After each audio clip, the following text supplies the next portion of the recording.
தேனி மாவட்டம் ஆண்டிப்பட்டி நகரில் பேரூராட்சி பகுதிக்கு உட்பட்ட கொண்டமநாயக்கன்பட்டியில் 800 ஆண்டுகள் பழமையான ஒன்னம்மாள் தொட்டராயர் கோவில் அமைந்துள்ளது. இக்கோவில் தெருவில் புதிதாக கழிவுநீர் வாய்க்கால் பேரூராட்சி நிர்வாகம் சார்பில் கட்டும் பணி நடைபெற்று வருகிறது.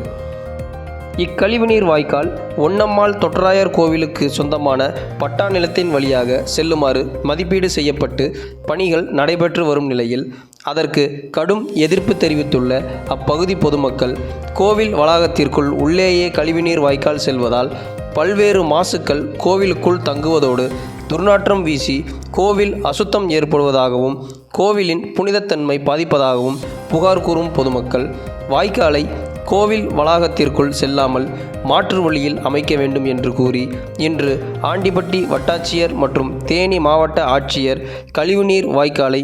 கோவிலில் வளாகத்திற்குள் கட்டும் ஆண்டிப்பட்டி பேரூராட்சி செயல் அலுவலர் மீது நடவடிக்கை எடுக்க வேண்டும் என புகார் மனு அளித்துள்ளனர்.